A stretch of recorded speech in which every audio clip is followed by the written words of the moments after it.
I sold the house for $400,000, so I'm gonna take my mistress and go on a trip. I was taken aback by Michael's inappropriately cheerful voice and blurted out, "What? He's calling from the hospital, saying he sold the house for $400,000? What the heck is that about? That's the dear house I inherited from my dad. And to boldly announce he has a mistress, that's sheer madness." What do you mean you sold the house? What's gonna happen to Sarah? When I mentioned my daughter's name, Michael just scoffed and said, "I don't care. She's been getting on my nerves, acting all high and mighty. Of course, I'm leaving her behind." What a thing to say about his daughter. I was so angry and shocked at the news of him selling the house and running off with his mistress that I thought I might lose my mind. I've got to somehow stop Michael. He can't just sell the house and hand it over that fast. I've got to do something. My name is Emily Johnson. I'm a 39-year-old homemaker. I wish I could say that I live a contented life with my husband Michael, who's a year older than me, and our 9-year-old daughter Sarah, but the truth is, things with Michael are far from harmonious. Since we got married, Michael's personality has gradually warped, and I've suspected for about a year now that he might be cheating. I don't have any proof, so I haven't been able to do anything, but Michael doesn't seem to try very hard to hide his infidelity. Working in a factory for a parts manufacturer, Michael often goes out drinking somewhere 4 or 5 times a week after work. It's conceivable he's out with work buddies, but he didn't go out nearly as often until a year ago. Moreover, he comes home with a unique perfume scent or prepares expensive bags and shoes I've never seen before as gifts. Of course, he never gave them to me, but there were numerous times he took the gifts and left. I'm too scared to confront him with "You're having an affair, aren't you?" So, being the coward that I am, I still haven't been able to take any action until I can get solid proof of the cheating. The Michael I met back then seems like a completely different person. I met Michael 10 years ago, dated for a year, and then we got married. I was drawn to his kindness and sincerity, and before I knew it, I was the one in love. He proposed on our 1-year anniversary, we got married, and soon after, Sarah was born. To an outsider, it must have looked like a very happy marriage. And yet, I can't help but wonder how things ended up like this. It all started around the time Sarah turned 1. When Sarah became more active, rummaging through the house, parenting became even more challenging. As a full-time homemaker, I took care of Sarah all day, but sometimes I couldn't manage alone and started asking Michael to help with baths and meals after he finished work. At first, Michael, perhaps because he was conscious of his role as a father, cooperated with the childcare as I asked, but as it became a daily routine, he gradually seemed to resent it and stopped trying to be involved in parenting. I've been thinking, this is your job, right? You're a stay-at-home mom, so you should be able to handle the parenting on your own. Why does a tired man like me have to help out after work? Michael exploded with complaints, threw those harsh words at me, and left me and Sarah in the living room as he went straight to the bedroom alone. While I was dealing with Sarah's tantrums during her aita period, struggling just to get her into pajamas without a meltdown, Michael's earlier words were still painfully lodged in my chest. After that, Michael completely withdrew from any interaction with Sarah. Even when she would ask him to play with her on his days off, saying, "Dad, let's play," he would respond without looking up from his horse racing magazine, "Playing is your mom's job. I'm busy." He never took Sarah's feelings into account. Whenever Sarah would cry out, Michael would harshly scold, "Hey, don't cry over something like this. What kind of parenting is Emily doing? To think a stay-at-home mom can't handle childcare, that's just incompetent," glaring at both Sarah and me in turn. I didn't want Sarah to hear Michael's verbal abuse, so we would retreat to our room and end up playing just the 2 of us. There were moments when I longed to indulge in my hobbies like reading or watching movies. But when you're living with Sarah around the clock, there's hardly any time for yourself. And yet, Michael gets to enjoy his horse racing hobby, and I'm the one who gets the brunt of his verbal abuse. It's so unfair. But I couldn't complain because our household depended on Michael's income. Without him, I wouldn't be able to feed Sarah on my own. I was also angry at myself for being so helpless. So that's how it was. with Michael disinterested in parenting and living as he pleased. 8 years have passed since then. And Sarah is now 9. Michael's abusive language has never stopped, and the kind Michael I knew before our marriage is nowhere to be found. I lived with Michael, trying not to provoke him, simply to provide for Sarah. Mom, you're so good at drawing, you should do it as a job. One day, while Sarah and I were drawing together, she suddenly suggested that idea. A job in drawing? Yeah. Because I think your drawings are really kind and wonderful, she replied, laughing cheerfully as she looked at the animal illustrations I had drawn. I've always loved drawing, and at one point I even aspired to be a cartoonist. I realized halfway that it wasn't going to work out and gave up, but I still draw illustrations as a hobby. I always show your drawings to my friends, Hannah and Natalie, and they're amazed. They always say how lucky they are to have a mom who can draw such wonderful pictures. Despite her father Michael's cantankerous nature, Sarah has grown up to be honest and straightforward.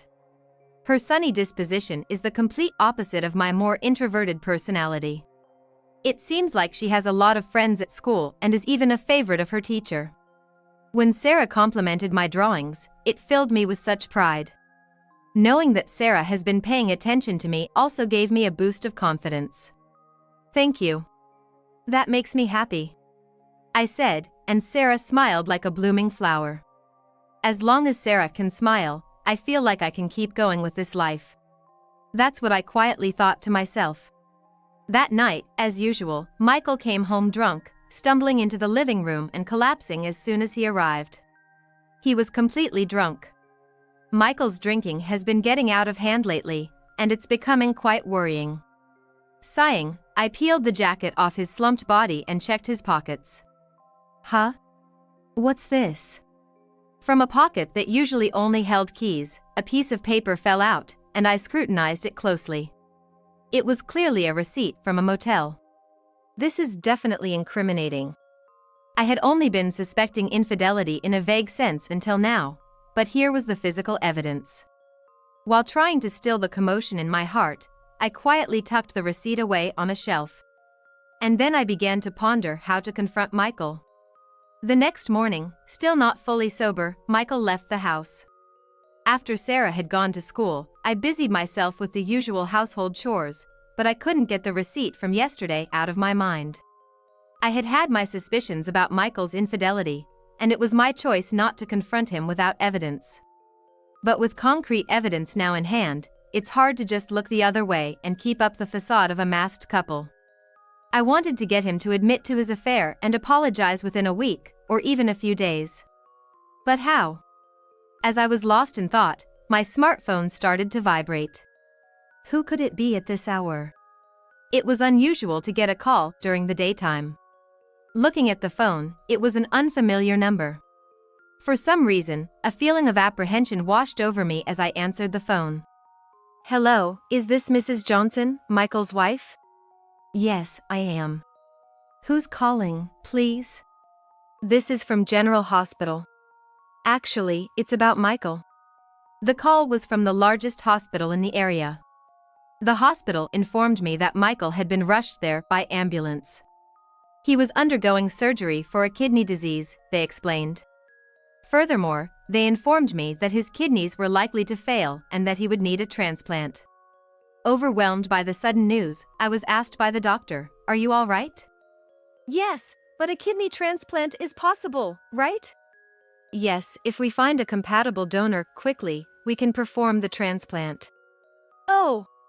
Being told suddenly that Michael needed a kidney transplant due to illness left my mind in a tangle, but the doctor continued to explain the details of the transplant surgery. Anyway, we will start by checking the compatibility of the candidates, so please cooperate with us. I only half understood what was being said, but it was clear that Michael was seriously ill.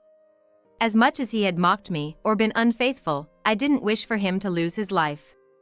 If possible, I wanted him to be saved.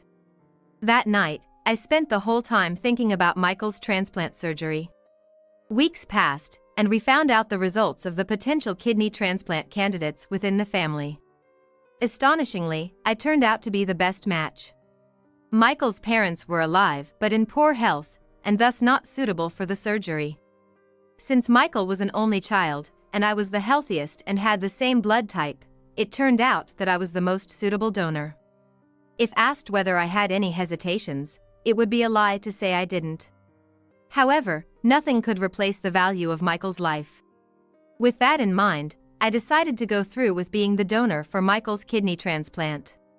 When I explained Michael's medical condition and our upcoming transplant surgery to Sarah, she said, "Got it. Do your best," and sent me off with her blessing. While I was hospitalized, Sarah stayed with my in-laws. Despite their poor health, they were well enough to stay at home without much trouble. Sarah was happy to go to her grandparents' house because she got along well with them. This should be fine for a while, I thought to myself, relieved that Sarah was such a good and understanding child. With that reassurance, I faced the transplant surgery. A week later, after signing the consent forms and undergoing the necessary health checks, I donated a kidney to Michael. The surgery was over more quickly than I'd expected, and I was hospitalized for about a week, while Michael stayed for 10 days. Thankfully, there were no complications, and the recovery went smoothly.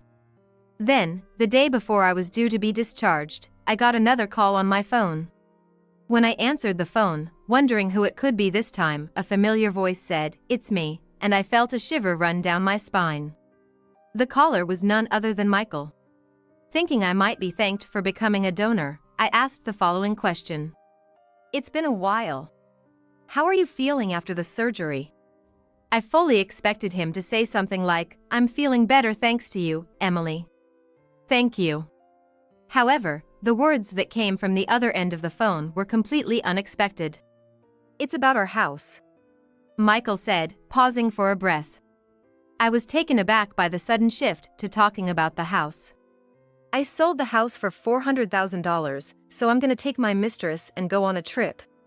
I was taken aback by Michael's inappropriately cheerful voice and blurted out, "What? He's calling from the hospital, saying he sold the house for $400,000? What does he mean? That house is the precious one I inherited from my father. And to brazenly declare he has a mistress, that's just insane." "What do you mean you sold the house? What's gonna happen to Sarah?" When I mentioned my daughter's name, Michael just scoffed and said, "I don't care. She's been getting on my nerves, acting all high and mighty. Of course, I'm leaving her behind." What a thing to say about his daughter. I was so angry and shocked at the news of him selling the house and running off with his mistress that I thought I might lose my mind. I've got to somehow stop Michael. He can't just sell the house and hand it over that fast. I've got to do something. Michael said, "I sold the house. I'm going on an overseas trip with my mistress," and then the call ended abruptly. With my mind in turmoil, I tried to make sense of what had happened. But no matter how much I thought about it, I couldn't believe that Michael had suddenly sold the house, especially while he was in the hospital. The shock worsened my condition, and my hospital stay was extended by a few days. In my distress, I felt helpless and lay on the bed, brooding over what to do next. I decided to call Sarah first. Without the house, Sarah and I would have nowhere to go. I was angry that Michael had so boldly declared he had a mistress, but what worried me most was Sarah. I called my in-laws home, and my mother-in-law answered. My mother-in-law quickly handed the phone over to Sarah. "Hello, Sarah? I'm sorry, it looks like my hospital stay is going to be a bit longer. Are you okay? Aren't you feeling lonely? I heard Dad sold our house, so we don't have a place to go back to." Anxious about Sarah, I peppered her with questions in quick succession. Then Sarah responded with a bright voice. "Mom, it's okay. I've taken care of it." "What?" Confused by Sarah's words about having taken care of it, I was left puzzled, tilting my head. "See, Dad told me he asked his mistress to sell our house, but actually, Grandma and Grandpa." Sarah meticulously explained to me what had happened during my hospitalization. Listening to Sarah's story, I was very surprised. It was because an unexpected turn of events had unfolded without my knowledge. "So don't worry, Mom. I'm fine. Thank you," I said, encouraged by Sarah's maturity, finally feeling a bit of peace settling in. Yet, if what Sarah was saying was true, I wondered what was happening with Michael and his mistress at this moment. I was curious, but I told myself that rest was more important now and allowed myself to fall asleep. 3 days later, having recovered, I was discharged from the hospital and headed to my in-laws' house. Mom, welcome back. Sarah came running over with a happy look on her face. Behind her, my mother-in-law was smiling gently, saying, "That's wonderful. And Michael, that man, has really done something unbelievable. Emily, I'm sorry," my father-in-law said, looking grim as he apologized to me. I wondered how Michael could turn out so twisted when he had such wonderful parents. "No, it's my fault for not speaking up sooner." "Well, Emily, there's something we need to tell you." "Yes, what is it?" I sat down in front of my in-laws, with Sarah beside me, ready to listen to their story. I was surprised again by their tale, but my mother-in-law reassured me with firm encouragement, "We won't let Michael have his way." After the conversation, Sarah and I attempted to head home, but on the way, I saw a familiar man and an unknown woman arguing with a realtor in front of his office. There was no mistaking it, it was Michael. And the woman next to him was undoubtedly his mistress. Michael was in sweatpants, his hair a mess. The mistress was wearing a short skirt with only one high heel, and her face was bare. Come on, do something about this. How can the house not be sold? Yeah. What about my $400,000? As I've said, the buyer canceled the purchase last night, so there is no contract anymore. Why would they cancel? Damn it. Michael was stomping his feet in anger, with his mistress screeching beside him, drawing shocked looks from people passing by.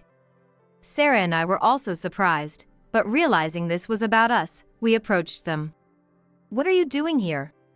I asked Michael unexpectedly, making him and his mistress gasp in surprise when they saw me. "Oh, you. What are you doing here? Oh, I get it. You're the one who did it, right? You must have talked the buyer out of it." "What? That's ridiculous. What are you even talking about?" I was astonished by their baseless accusations and instinctively shielded Sarah behind me. Seeing the realtor's confusion, I stepped forward and said, "I'm his wife." The realtor replied with a dazed, "Oh. Are you kidding me with this cancellation? Because of this, we had to turn back right before boarding the plane, and now we can't buy a new house. And I still have debts from the money I spent on her." Michael was pointing at his mistress as he said this. I see. Finally, I understood what Michael was up to. Michael was trying to sell the house to pay off the debts from money he spent on his mistress and to buy a new place for the two of them to live. He knew very well it was the precious house I had inherited from my late father. How incredibly selfish. To think he would ignore Sarah and me, and even attempt to take away my most important asset is unbelievable. I was shaking with anger. "Excuse me, but isn't it you who is being disrespectful? What are you doing showing up out of nowhere? You're talking back to me? You wouldn't even be able to eat if it weren't for me." Despite the critical situation, he was still spewing insults. Disgusted with Michael, I continued speaking. "Do you really think you can sell my precious house without even discussing it with me? I'm the owner of that house. Did you forge the documents or something? And you've been bad-mouthing the buyer of the house, but do you realize that the people who were trying to buy it were your parents?" "Huh? What do you mean?" Yes, what I had heard from Sarah over the phone while I was in the hospital was that my in-laws had pretended to buy my house as a strategy to discipline Michael. My in-laws had heard about all of Michael's misdeeds from Sarah and were furious, saying it was unbelievable that he would do such things to Emily and his good granddaughter. My in-laws believed Sarah over their son because of her inherent brightness and honest nature. "I'll explain. Grandma and Grandpa knew about Dad and that woman, and they were really angry. I knew Dad was trying to sell the house, so I talked to them about it. That house is important because it's the one Mom's dad left to her, and they said it shouldn't be sold so easily. That's why they pretended to buy it before anyone else could." Sarah stepped forward and spoke confidently about the situation. What are you doing to me? Damn old man and woman. And you, sticking your noses in, shows what poor parenting you've had. Michael, desperate and defeated, let out a vulgar laugh. Sarah remained unfazed by Michael's attack. I, however, pulled out a piece of paper from my bag and thrust it under Michael's nose. I want a divorce. Seeing the divorce papers, Michael snorted and scoffed once again. Divorce? You said it. You're okay with divorcing? You think you can live without me? He seemed to think that as a homemaker, I would be lost without him. Perhaps that would have been true in the past. But now, I had a plan. Determined to shatter Michael's foolish assumptions, I opened my mouth to speak. You needn't worry. I'm going to receive a lifetime gift from your parents. What? A lifetime gift? What's that? Michael and his mistress looked bewildered. In fact, this morning, my in-laws said they had something to discuss with me, and it turned out to be about a lifetime gift. My in-laws were in poor health, uncertain when they might collapse. They expressed a wish to give me a part of their assets before it was too late. Naturally, I initially refused. I suggested that such a gift should go to Michael instead. However, my in-laws said, Emily, who has given us a lovely granddaughter, is more important to us than a son who can't even say thank you for an organ donation. With deep gratitude, I bowed my head and accepted the lifetime gift from my in-laws. It's your father and mother's decision. They said they wanted to give it to me, not you. Michael's face turned pale. And no wonder. The assets that should have been his were now going to his wife from whom he was getting divorced. That's dirty. That's not right. It's normal for a child to inherit their parents' assets. I'll talk to them now. If they won't listen, I'll take it to court. Michael glared at me with furious eyes, shouting. I sighed at Michael's shallow thinking. It's about time, isn't it? Perhaps it's time to deliver the final blow. Stepping forward and closing the distance to Michael, I locked eyes with him and unleashed my words. You're talking nonsense. This whole mess started because you belittled me and even took a mistress. It's your fault for spending all that money, right? Your parents made a completely justified decision. And do you even have the money to go to court? Even if you did, how do you think your past betrayals will look? Michael squeaked out as if he was squeezing out a scream. Seeing me looking furious up close, I could tell he was shaking. I'm sorry. I won't take it to court. Just forgive me. He was desperately apologizing, but it was too late. I glared at Michael again and delivered the final blow. For insulting Sarah and me, I'll be taking every penny of the compensation for emotional distress and child support. If you can't pay, I'll chase you to the ends of the earth to collect. Be ready for it. Michael and his mistress screamed and ran away. The realtor, who had seen everything, said to me with a posture as if his back gave out, "Thank you so much." No, I'm the one who should apologize for the trouble I've caused. Feeling uncomfortable staying there any longer, I took Sarah's hand and we headed home. Mom, that was so cool. Thank you for standing up for me, Sarah. Even in such a situation, a smile was on Sarah's face. I vowed to myself to protect her for the rest of my life. Later on, I was able to divorce Michael without any issues. The long-suffering marriage ended so easily. It was anticlimactic. I even wondered why I had put up with everything until now. It seemed Michael really did pour money into his affair, and he had to borrow money from somewhere. His mistress left him, saying she couldn't be with such a poor man anymore. Misfortunes often come together, and Michael's company had to cut back on staff due to a decrease in sales from a shortage of materials. Michael, who worked in the factory, was one of the first to be laid off. It's an inconvenience, for sure, but it's hard to believe he was laid off for no reason at all. Probably the company let go of those who were underperforming or had poor conduct first.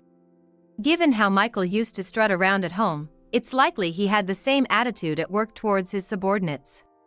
Now, having lost his job, his lover, and his wife, Michael is scraping by with part-time jobs.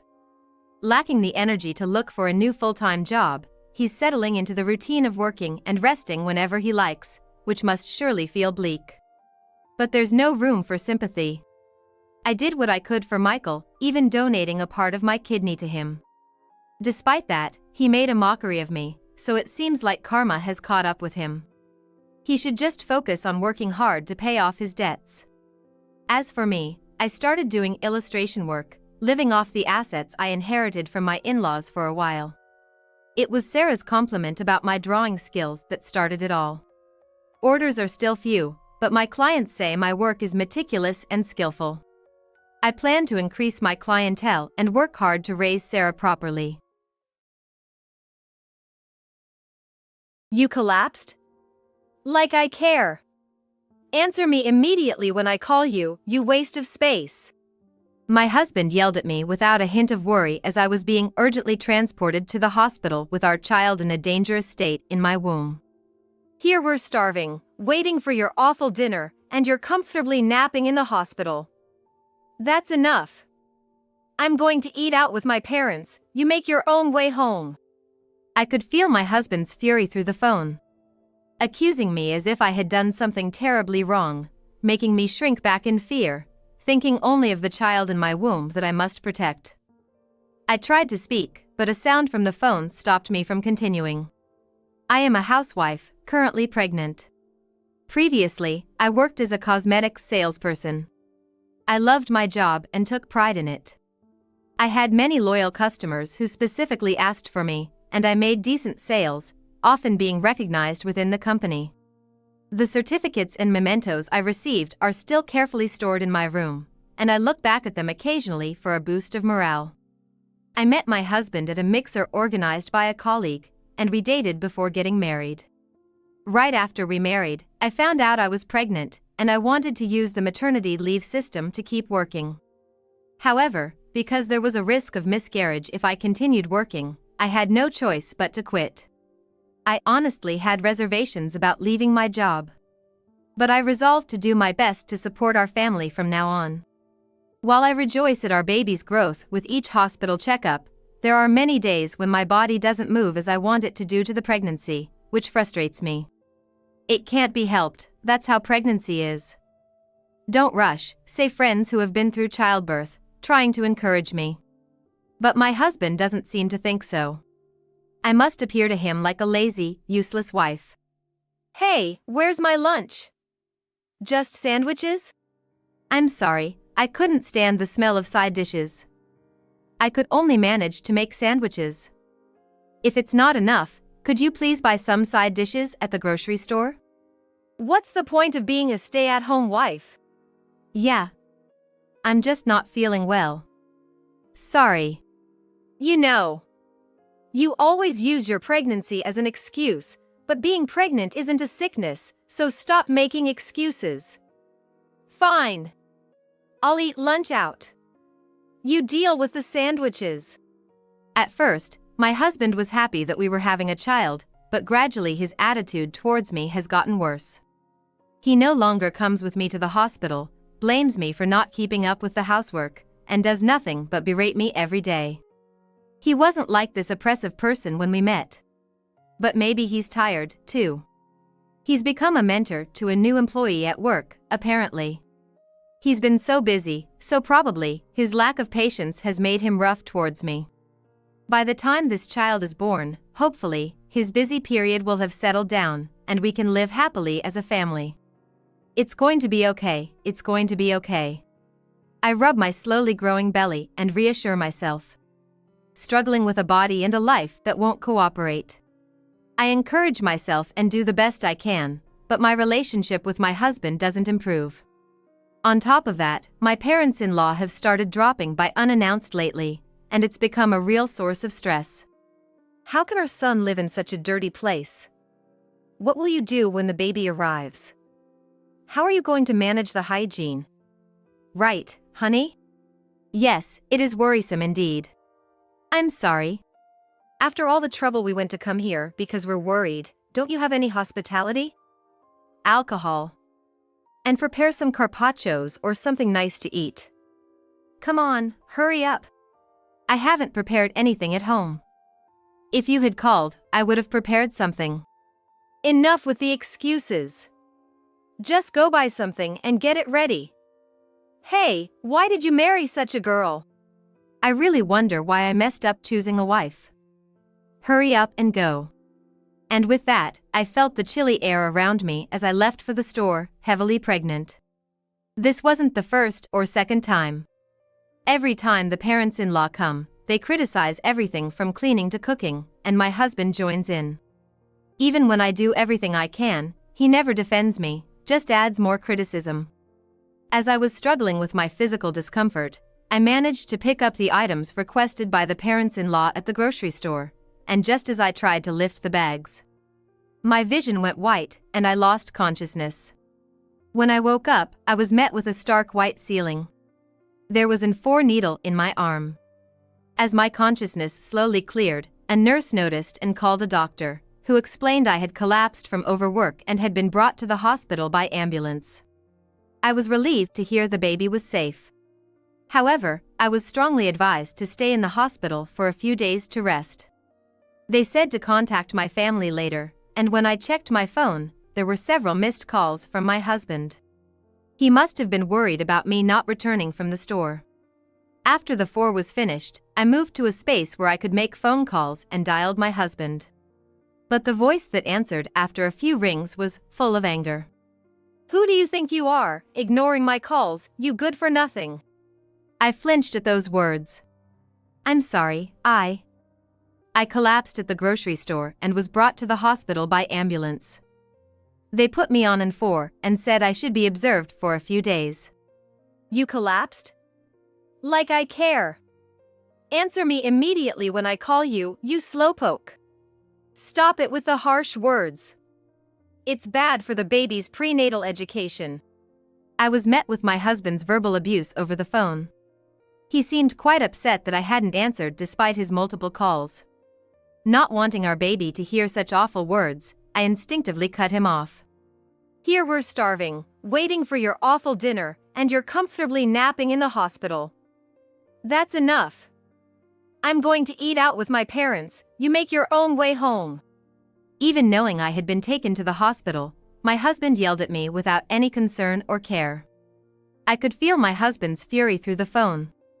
I cringed in fear, not wanting my unborn child to hear such filthy words, and instinctively covered my ears. Then, before I could speak, the call abruptly ended. Not that I was expecting anything, but I felt disheartened by my husband's reaction and returned to my hospital room. As soon as I entered the room, tears started to fall, one after another. Once they started, they flowed uncontrollably. As I covered my face, a calm and kind voice asked, "Are you okay?" I looked up to see the face of a woman. A face I could never forget.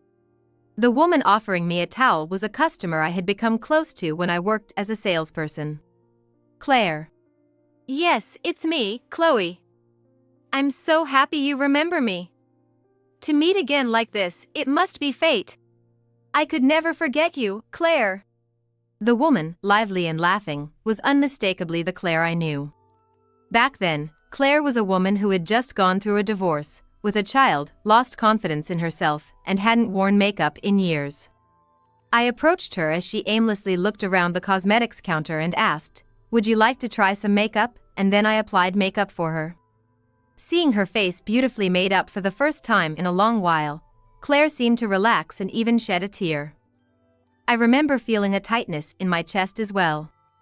Gradually, Claire regained her confidence and became a regular customer. Though we had a customer-salesperson relationship, we had built a good rapport, but 3 years before I resigned, Claire suddenly stopped showing up. "I came back hoping to see you, Chloe, but when I went to your old workplace, they told me you had resigned, and I was so shocked." "You came all the way to see me? Sorry for bothering you. But you mentioned coming back, were you overseas?" "That's right. I actually run a business, and work abroad suddenly got busy. I haven't had American food in years, and I've missed it. So when work finally calmed down, I came back, and after visiting your former workplace, I ended up with appendicitis. And that's how I ended up in this hospital." "What? Are you okay?" "It's just the early stages, so I can take medication to reduce it."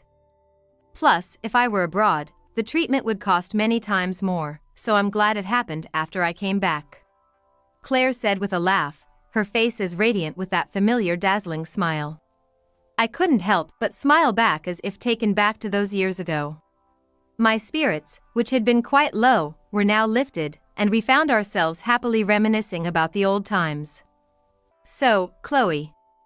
You don't have to say if you don't want to, but why were you crying earlier? Claire asked with her kind smile. Although our relationship was originally that of a salesperson and a valued customer, I truly trusted Claire. Thinking that I could tell her. I shared that things weren't going well with my husband and in-laws. I don't feel confident about giving birth to this child in that house and raising them safely. I'm afraid they'll treat the baby just like they treat me. But now, I've quit my job and don't have any prospects for living alone, let alone with two. Well, I have an apartment available that I could lend to you. As part of my work, I'm managing apartments I built on land I inherited from my parents. What? I was taken aback by Claire's unexpected offer.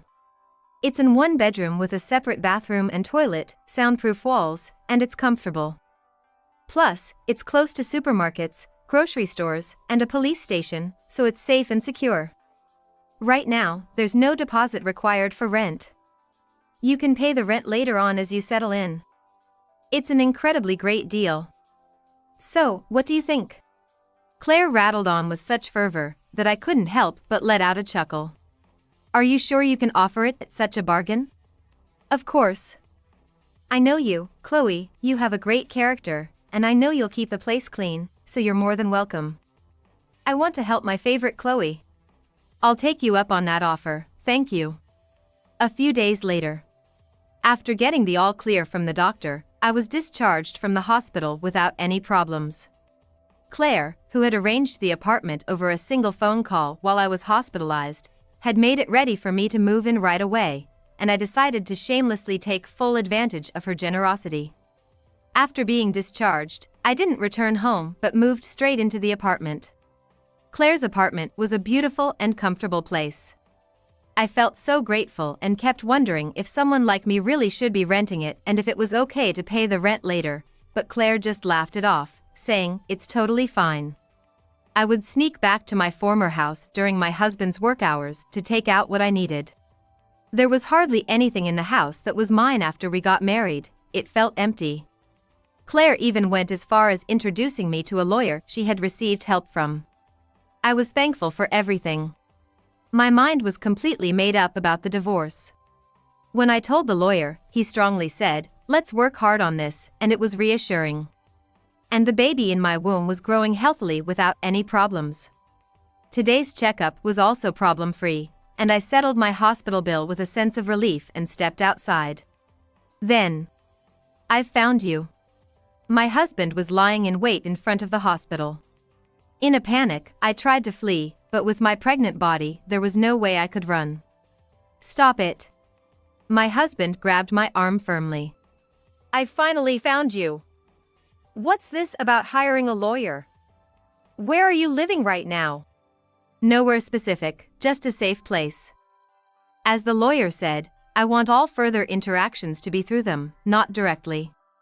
"You coward! Hiring a lawyer, how dare you get so high and mighty? And what's this about a divorce? What have I done to deserve this?" "That too, please discuss with the lawyer. I'm expecting compensation for the damage to my dignity and child support. Please be so kind." You wretch! We're going home." "What? What are you talking about?" "I have no intention of paying child support or damage, just so you know. If you come back, all of this will be resolved, that's what my parents said. Come on, let's go." "Wait, stop." I almost stumbled as he forcefully pulled my arm. But between the difference in strength and my heavily pregnant state, I stood no chance.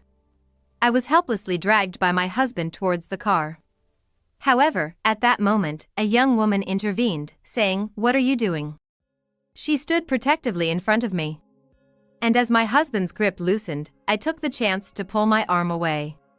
His face filled with astonishment as he looked at the woman. Audrey. I was surprised to see my husband and the woman knew each other, but they continued their exchange without regard for me. What are you doing, Oliver? I'm just here to pick up my wife. She doesn't want to go with you. The woman named Audrey confronted my husband. He was completely taken aback. No, that's not it. My wife, she's pregnant and a little, no, quite moody. Come on, let's go home. No, I'm not going back. I've already got a lawyer for the divorce. Is that true? So, Oliver, you're trying to forcibly take your wife back home? No. I'm not. Yes, that's what's happening. Hey! What are you talking about? My firm statement made my husband's eyes widen with anger, but the woman's expression grew even sterner. You can't force even your wife to do anything. Should I call the police? I'm going home, today. My husband seemed intimidated by the word police and glared at me as he left. Suddenly feeling tense, my body relaxed and my legs began to wobble. The woman quickly supported me. Are you okay? Sorry. I just felt so relieved that I went weak. I'm calling a taxi right now. She efficiently called a taxi and helped me into it. I'm worried, so I'll make sure you get home safely. I can't let you go to all that trouble. It's fine. I'm already involved, and if it's not a bother. Her smile was comforting, and it felt strangely familiar. It's no bother at all. Then that's settled. And your address is? When I gave her my address, her eyes widened in surprise. I can't believe it. You live just below me, Chloe. Audrey, who had escorted me home and took care of me, laughed cheerfully. It was a complete coincidence, but Audrey lived just one floor above of my apartment. And what's more, she was a new employee at my husband Oliver's workplace, and he used to be her mentor. Used to be because his behavior was so appalling that she had complained to her superior and he was replaced. Oliver was known for being harsh with female employees, unsympathetic to issues like menstruation or cold sensitivity, and insensitive about relationships and marriage. It might sound bad to say this in front of his wife, but even when I was in severe menstrual pain and couldn't move well despite medication, he'd say, "Are you kidding me? That's just an excuse. Stop dawdling, ugly." Other than that, apparently, he had a habit of making snide remarks to Audrey, who would leave work on time after finishing all her tasks. I understand. I've been treated like that since I got pregnant. So, it wasn't just at home. I should have known he was like that outside too, sorry about it. You're not at fault at all, Chloe. The one to blame is Oliver. Audrey's firm declaration somehow brought tears to my eyes. A week later. Though we had only met recently, Audrey and I had become close enough to casually share dinners like friends. She told me that my husband had been ordered to transfer to a subsidiary company. Claire is a successful businesswoman who manages several buildings and apartments, and Oliver had boasted at work that he was handling Claire's account. However, Claire had suddenly demanded a change of contact, threatening to sign with another company if it wasn't done, leaving the superiors puzzled. Then, Audrey submitted a statement, recordings of the verbal abuse, and testimonies from female victims accumulated against my husband. Among the projects Claire was promoting was the construction of a women-only apartment building. It was deemed inappropriate for someone who disparaged women and stalked his wife to be in charge. Why did Audrey take such action? I was shocked when I heard it, but it turns out that Audrey was actually Claire's daughter. She had joined the same company as Oliver to gain social experience.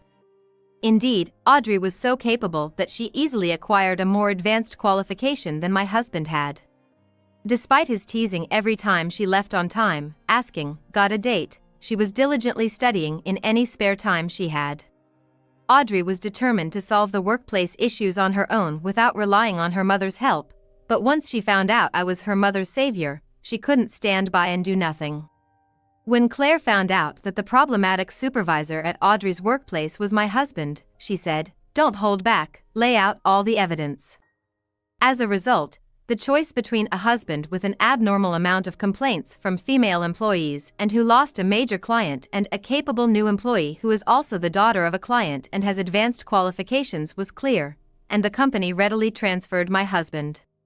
Since being moved to the subsidiary, Oliver's income decreased, and his workload increased considerably as he was the only one there with a qualification.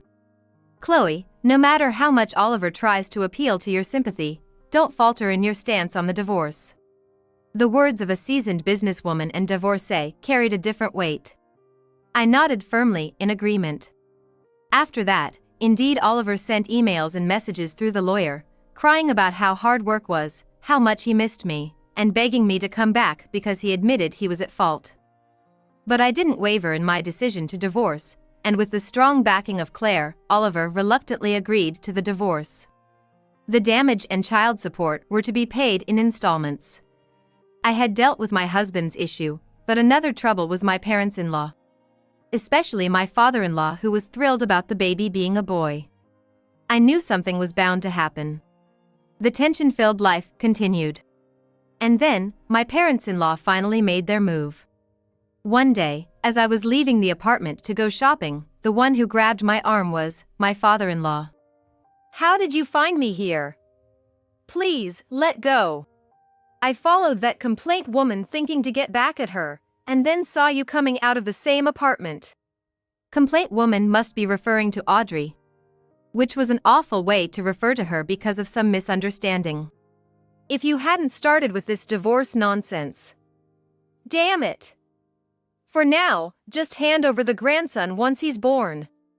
He's the heir to our family. My father-in-law, who was bigger and stronger than my husband, had a fierce grip. I swung my bag with all my might with my free hand, but he wasn't fazed at all.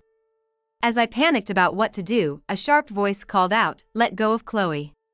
With the voice came a chop to my father-in-law's arm, and his grip loosened. Hi-ya! In an instant, my father-in-law was sent flying through the air. It was a magnificent one-armed shoulder throw that I had never even seen on TV. I later learned that, during Claire's divorce, Audrey had taken up judo to protect Mom. She's apparently certified with the highest class and has won multiple national competitions. And still gets invitations from various places. You all are the worst, Audrey exclaimed to my stunned father-in-law, who was not understanding what had just happened. What kind of people overlook their sons' misdeeds? What do you think of Chloe and the life in her womb? Chloe is going to build a happy home with her child. And you're trying to interfere with that. Are you monsters? The least you can do is not get in the way of her new start. As Audrey finished saying in disgust, I could hear sirens in the distance. She must have called for help before coming to my aid. Unbeknownst to me, my mother-in-law had been waiting in the car as the driver.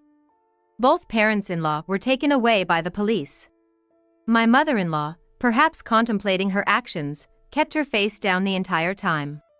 Later, my father-in-law was arrested, and my mother-in-law filed for divorce. She wanted to re-examine her life, which had always been directed by others, and decided to return to the countryside.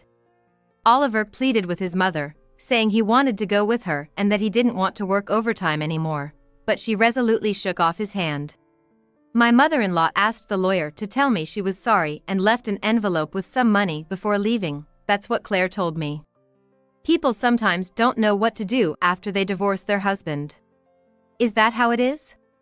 Yes, that's what the experienced say, Claire said, handing me an envelope filled with money.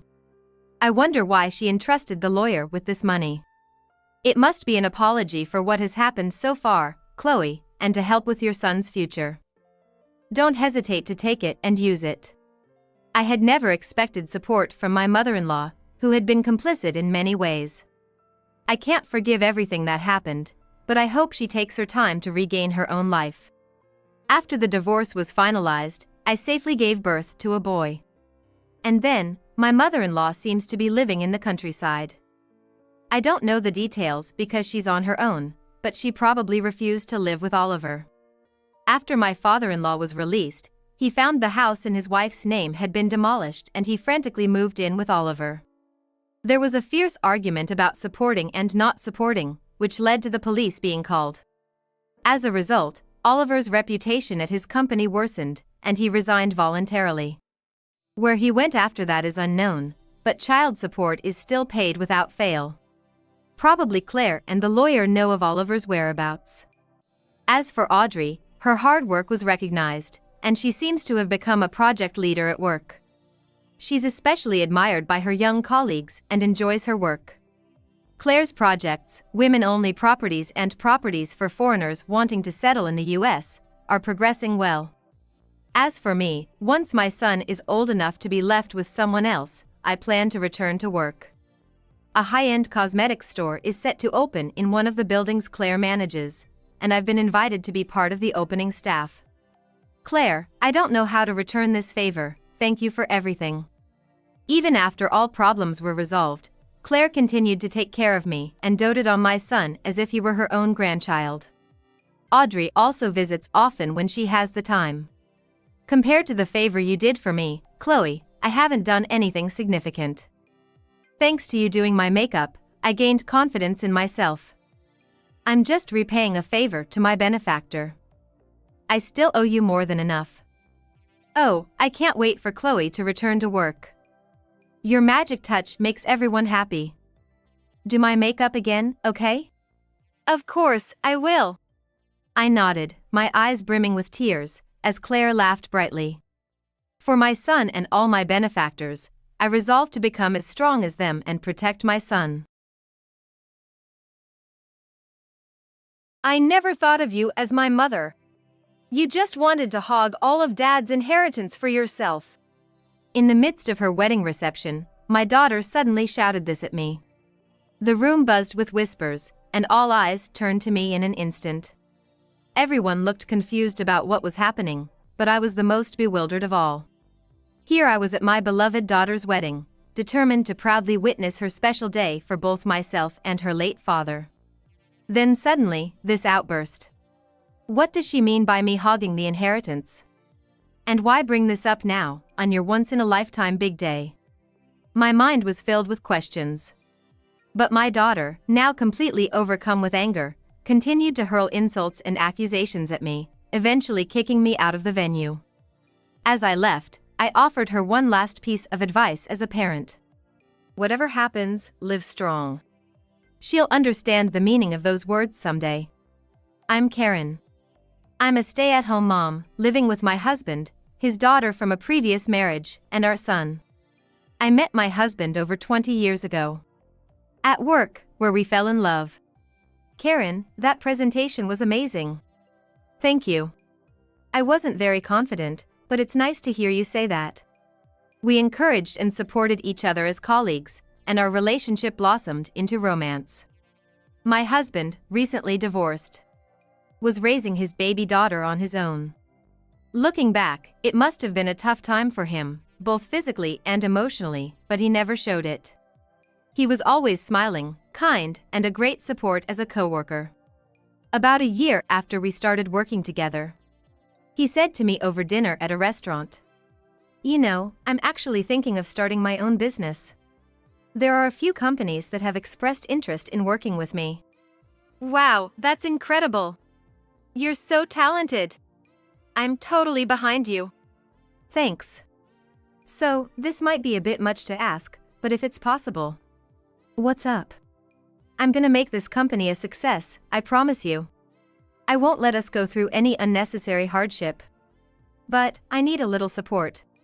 I want to be there for you, Karen, not just at work but in our personal lives too. Oh, what do you mean by that? I will make you happy, I swear. Will you marry me? I know it's a lot to ask. That's how he proposed to me.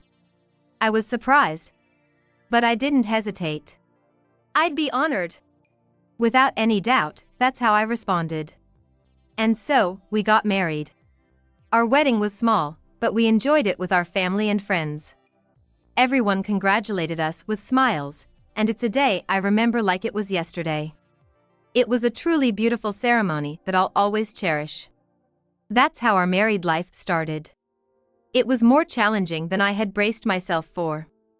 After all, I became a mother overnight. His daughter became my daughter. Raising a child for the first time was really tough. She cried a lot, and so did I. But I decided not to yell or rush, just to watch over her patiently. I took it one step at a time, learning along the way. I somehow managed to raise her that way. She was adorable. Her round eyes, chubby cheeks, high-pitched voice. Her smile as she grew older, the way she ran to me, calling me mom, all of it was just so precious. I had been anxious about suddenly becoming a mother before we married. I worried about whether I could love his child. But those worries were unnecessary. In fact, I was too busy to even think about them. My husband, too, was swamped after starting his business. Despite having people willing to work and collaborate with him, being a new CEO was tough. There were so many firsts for him, and he was always running around, confused. I remember him apologizing on the phone for almost 10 minutes straight once. I helped with organizing paperwork and such, but I know it was really hard for him. Still, he found time to take care of our daughter and show concern for me. He was a great father and husband. 3 years flew by in a blink. His business finally started to stabilize. It had grown quite a bit from the beginning. His promise of not letting us suffer was finally becoming a reality. And then, our son was born.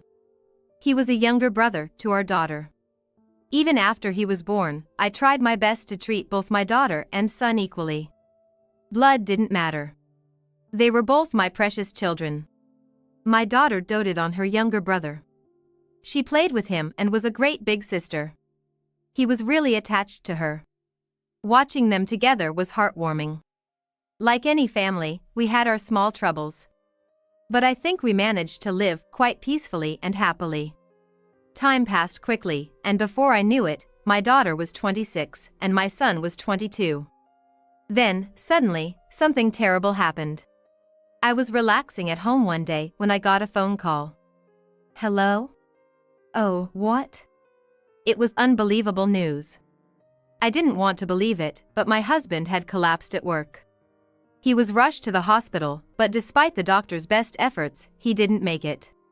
It was a stroke. He had been fine until the day before. Everything was normal. It was such a sudden and unexpected goodbye. You! Why, how could this happen? As I looked at my husband's face lying in the coffin, he seemed peaceful, showing no sign of the pain he must have felt. It looked like he was just sleeping. Which made it all the more heartbreaking. I couldn't even say goodbye, and the pain was so great that I couldn't cry. Still, somehow, I managed to pull myself together and handled the funeral arrangements. Our son, who always tried to act tough, clearly loved his father dearly. The image of him, head bowed and tears flowing, is still vivid in my memory. But there was something off about my daughter. It's normal to be upset at your father's death, but this felt different. She didn't shed a tear or speak a word to me. She would help with funeral preparations if asked, but something was just not right. At that time, I was too overwhelmed and interpreted her behavior as her own way of expressing grief. Despite everything, I managed to say my farewells to my husband in my own way. Gradually, I started going back to work and returning to normal life. A few months later, my daughter's wedding took place. After graduating from college, she had started living with her boyfriend without getting a job, essentially becoming a housewife. Now, she is finally getting married.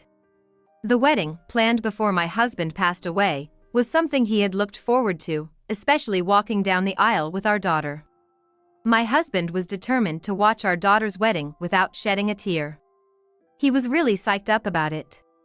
I remember how we joked about it, saying things like, "That's still a long way off," as if it was just yesterday. Thinking about it almost made me feel down again. I couldn't let myself look sad at my beloved daughter's wedding. Carrying a photo of my husband, I dressed up for the first time in a long while, along with my son, who was also dressed up, and we attended the wedding. When we left home that morning, I looked up at the sky and said, "You're watching from up there, aren't you?" and headed to the wedding with a smile. I intended to wholeheartedly celebrate my daughter and her husband at that moment. The wedding was held in a grand and lively venue. The food was delicious, and all the guests seemed very happy. My daughter's husband was a classmate she met in a club during college. They had been dating for about 3 years, a fact I was aware of. However, since she had never brought him home or talked much about him, I was a bit surprised when the wedding plans were announced. I had my doubts about him, but his promise to make my daughter happy was convincing enough for me to believe in him. He was smiling happily at the front of the venue. Above all, my daughter, in her stunningly beautiful white wedding dress, looked indescribably gorgeous. I thought of how much my husband would have wanted to see her like this, and tears welled up in my eyes again. I had been crying from the beginning of the day. So, when the time came for the family message and she shouted, "This woman hogged all of my father's inheritance," I was in disbelief. It took me a moment to realize those harsh words were directed at me. I was so overwhelmed by the sudden shift from joy to shock that I couldn't understand what was happening. Why had things turned out like this? I thought my relationship with my daughter had been normal, like any parent and child. She became rebellious during her teenage years, but I thought that was typical for that age. Looking back, I realized that she started distancing herself from me around the time she began dating her future husband in college. But I thought that was just her growing up, and I was happy for her. Since her father wasn't there, I walked the aisle with her. Even then, she seemed unsatisfied, as if she had something to say. I assumed she was just disappointed that her father couldn't be there. Was all this actually stemming from some deep-seated resentment towards me? I never thought I was a perfect mother, but I never imagined my daughter would say such things at her wedding. Why bring up the inheritance out of the blue? Even after that, my daughter, her face red with anger, kept hurling accusations at me. "Dad loved me the most, more than you and my brother. He despised your greedy nature." He never said it out loud, but I knew it. My daughter spat out these words rapidly, not giving me a chance to respond, and continued to shower me with insults and accusations. She claimed that, while I doted on my biological son, I never showed her the same affection and that she had been discriminated against. She said she lived a miserable life from a young age, barely getting any allowance and unable to do what she wanted. Moreover, she accused me of being a cruel woman for not crying at my husband's funeral, and suggested that it was my fault that he had a stroke because I didn't pay attention to his diet. Finally, she even called me an evil person, not a mother at all. My daughter was playing the victim. I couldn't believe the barrage of hurtful words thrown at me. I could see the shocked expression on my son's face at the same table. Her claims were baseless, and I wanted to argue back against the delusions she was expressing, but the content didn't matter to me anymore. I was just immensely shocked that my daughter thought of me this way. Next to her, I saw her husband nodding tearfully in agreement with everything she said. I could also see my husband's smiling face in a photograph. Whispers from the guests inadvertently reached my ears. They were all looking at me. I could hear words of sympathy for my daughter, and, at the same time, words of blame directed at me. But there were also voices saying they couldn't believe I would do such things, wondering what had gotten into my daughter. The staff of the venue, disturbed by the sudden commotion, rushed over to try to stop my daughter and calm the guests. The atmosphere of celebration had completely disappeared. Watching my daughter show such hostility towards me, I wondered if she really was the daughter I had raised. Was this some kind of prank? No, such an unpleasant prank couldn't exist. Then it must be reality. Was my daughter misunderstanding something? Or had she been brainwashed? These desperate thoughts crossed my mind, but when I saw my daughter relishing in my sorrow, I knew something had ended inside me. Finally, she marched up to me from the main table, pointed her finger at me, and loudly declared she was cutting ties with me. I had no energy left to argue back. I felt drained, wondering what all the days of treating her as family had been for. I decided to say one last thing to her as a parent. Understood. Whatever happens, keep going strong. With a triumphant look, my daughter turned her back on me, and I walked away alone, heavy-hearted. Soon, I heard footsteps hurrying after me. It was my son. Mom, is it okay? Just letting sis say all that? As far as I've seen, neither you nor Dad ever treated us differently. My usually gentle son was unusually angry. Yes, I know. Honestly, it was quite a shock. But it's her choice, so we have to accept it. But this is just... My son, overwhelmed with anger, seemed on the verge of tears. It's okay.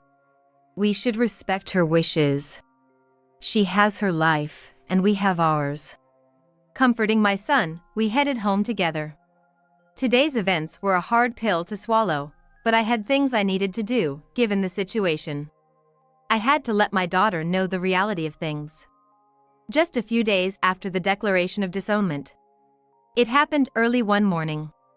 I was awakened by the incessant ringing of the doorbell. The sound was annoying, but I checked the monitor. As expected, it showed who I thought it would. As soon as I opened the door, my daughter burst in, frantic. Mom! What's going on? My husband lost his job. He was working so hard, why? My daughter, yelling in the doorway without even a morning greeting, appeared to have rushed over without even putting on makeup. You didn't know, did you? Know what? Let me explain everything. Out of a final act of kindness, I decided to tell my daughter everything. Her husband had been working at the company my husband and I ran since they were dating. He met my daughter in a college club and joined our company as a part-time worker through her recommendation. After graduating, he continued working as a contract employee. How's your daughter's boyfriend doing at work? Well, honestly, he's struggling a bit. We've tried different coaching methods, but my daughter's husband was utterly incompetent at his job. Looking back, my husband and I might have been too lenient, but he was our daughter's boyfriend, so we gave him special attention. Especially my husband, who seriously considered how to make him more efficient at work and even tried to improve the training methods for him. However, no matter what, my daughter's husband just couldn't produce results. Worse, his work attitude was poor. He showed no respect to my husband, the president of the company. He was often late and would click his tongue in disapproval if something didn't suit him. Still, my husband believed in him, saying, "He's the man our daughter chose, so surely," and continued to support them both wholeheartedly. Honestly, I was increasingly frustrated with my daughter's husband, who showed no intention of meeting my husband's expectations. But I held my tongue, respecting my husband's wishes. Then, my husband passed away. Our company was run with my husband as the president and me as the vice president. We both had a complete understanding of each other's job roles, so there were no issues in taking over after his death. A few days after the funeral, I was officially appointed as the president with the board's approval. Given my daughter's husband's persistent poor work attitude and her unilateral declaration of cutting ties, there was no longer any reason to keep employing him. There were already complaints from other employees. I decided to fire him. No, that's a lie! My daughter screamed in disbelief. He always said everything was going great at work, that he had the support of his superiors and subordinates, and that he might even get a fast promotion. I was counting on him. Although I knew it, this confirmed that my daughter's husband was just that sort of man. My daughter was completely deceived by him, and I was astounded by her naivety. She continued, confessing that she thought her husband was competent and could survive in the company without my help, that he would earn a high salary, so even if she cut ties with me, he could still stay at the company. That's why she declared her disownment. I listened in silence, dumbfounded by her audacity. Having lived with her for years, I felt stupid for not seeing through her, but she clearly didn't understand the kind of person I was. She really underestimated me. I was not just my husband's wife, I was a co-owner and executive of that company. Did she not even consider that? After venting her anger, my daughter's expression changed to one of pleading. Hey, let's forget about the disownment. You don't want to lose your dear daughter, right? So, can you reconsider firing my husband? I couldn't help but let out a dry laugh at her sudden change of heart. My dear daughter? Weren't you the one who accused me of being a terrible parent in front of everyone just a few days ago? I reiterated that I couldn't reverse the decision to fire her husband.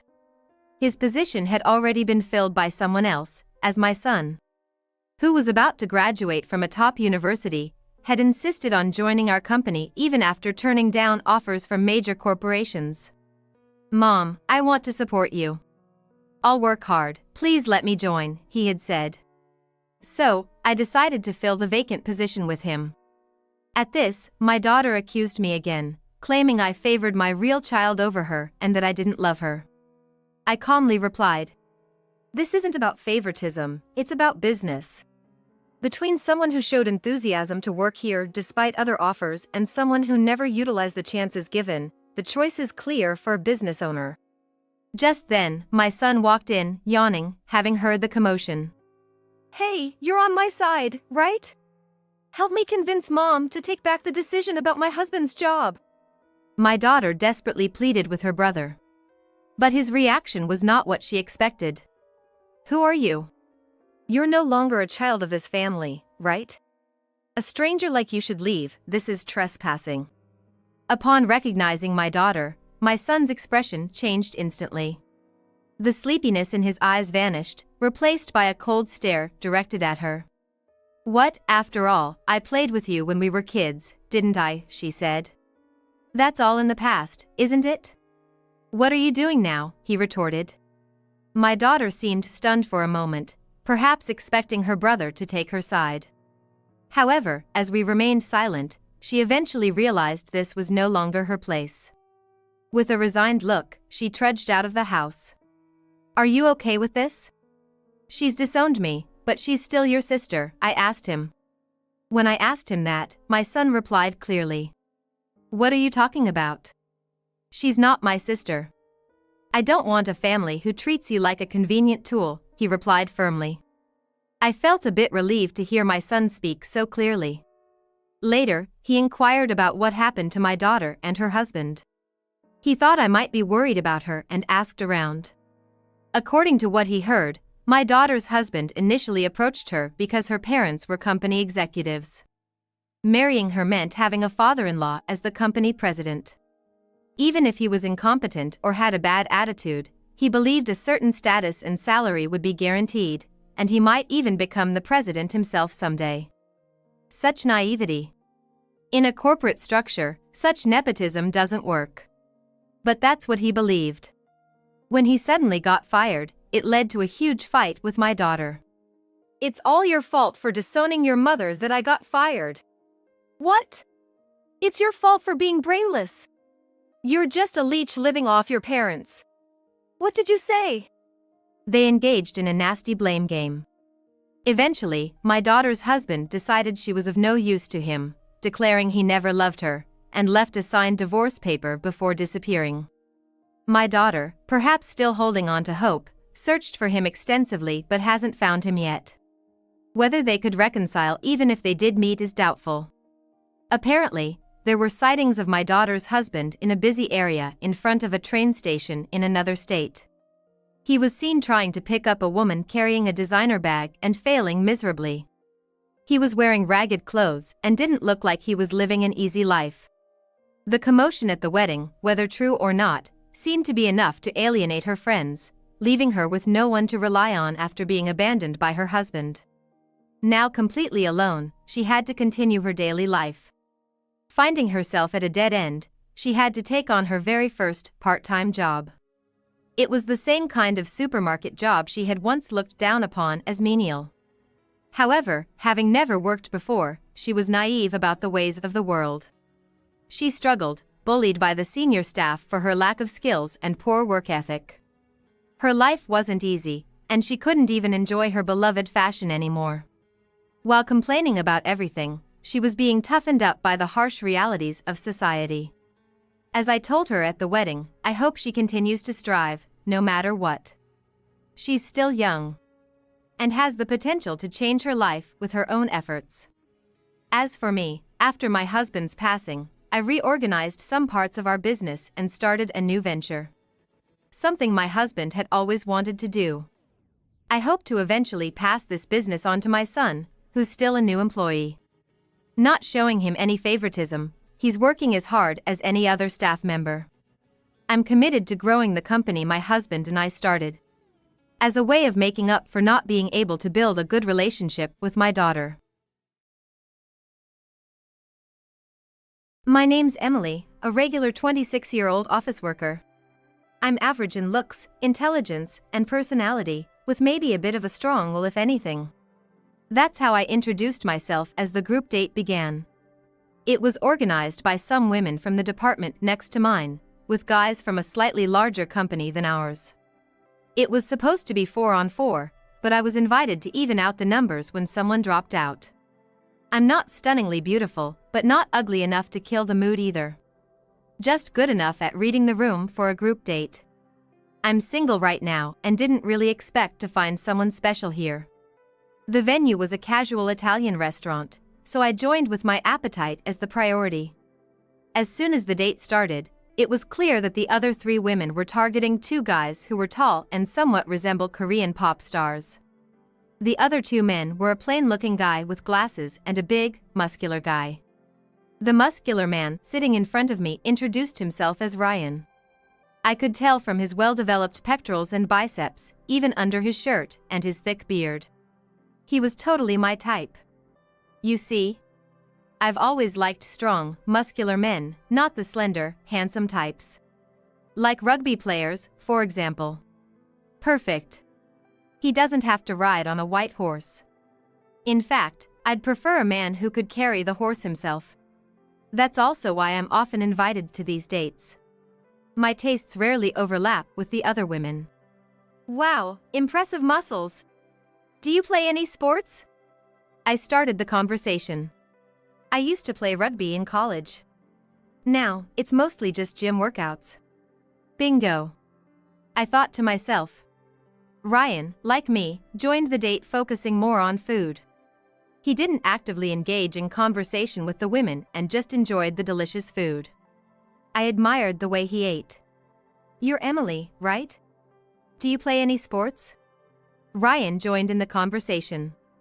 Can you tell? I'm also into working out. Ah, I thought so. You're in great shape. Oops, that's probably not the right way to say it. Ryan said with a bright laugh. His laugh and voice were just my type. We hit it off, talking about working out, our gyms, and muscles. The other participants seemed a bit taken aback, but we didn't mind. Ryan and I exchanged numbers and agreed to work out together sometime. It seems that the only couple who got together at the mixer that day was Ryan and me. Ryan is a year older than me, at 27. He's quite tall and muscular, standing at 6 feet 1 inch and weighing 198 pounds, while I'm 5 feet 5 inches and weigh 125 pounds. Many tall men prefer petite and delicate women, but Ryan wasn't like that. He seemed genuinely happy that we shared a passion for working out. In this way, Ryan and I, who met under such circumstances, not only went on workout dates but also went to movies and had meals together, just like any other couple. We got to the point where we'd casually talk about stuff like, when I get married, I want to have a workout machine in the living room, and I'd reply, then we'll need to rent a place with a spacious living room. When I introduced Ryan to my family, they instantly liked him. His charm and thoughtfulness made it seem like our wedding was just around the corner. Next week, I'm visiting Ryan's home. He lost his mother when he was young and was raised by his sister, who is 7 years older than him. I thought of her as a potential challenging sister-in-law, but less intimidating than a mother-in-law. When I arrived, a bit nervous, I was greeted by Ryan's stunningly beautiful sister, Layla. Layla, being 7 years older than me, would be in her mid-30s, but she's so stunningly beautiful that even I, a woman, can't help but be mesmerized by her. She has a softer, more refined version of Ryan's face, about the same height as me, but so slender that I wonder if she has any muscles at all, and her waist-length black hair is gorgeous. Ryan's dad is a sturdy man with thick eyebrows, just like Ryan. Layla entertained us with homemade lavish scattered sushi, but that's when a problem arose. I'm allergic to shellfish. Sorry, Layla. I'm allergic to crabs and shrimps. I won't get a severe reaction unless I eat a lot, but I definitely can't eat the generous amount of shrimps and crabs on top of the sushi. Huh? Didn't I tell you, sis? Ryan knew about my allergy since we've had several dining dates. Nope, I didn't hear about it. Sorry, Emily. It's okay. Ryan, can you take these crabs and shrimps? When I said that, Ryan replied with an enthusiastic "Oh." Gladly, and picked the crabs and shrimps from my dish with chopsticks, transferring them to his own. At that moment, I felt Layla's gaze intensify, but I didn't pay much attention to it. From now on, I'll be more careful. But if you marry Emily, Ryan, you won't be able to eat crab or shrimp anymore. When Layla said that, it dawned on me that I probably wouldn't willingly use ingredients I'm allergic to. Feeling a bit guilty, Layla added as if to rub it in. Such a shame, you love them so much. Huh? Was she blaming me? I was taken aback, but then Ryan said, "It's all good, all good. I can eat crab and shrimp when we go out. Heck, I can come here to eat them." His cheerful response was a relief.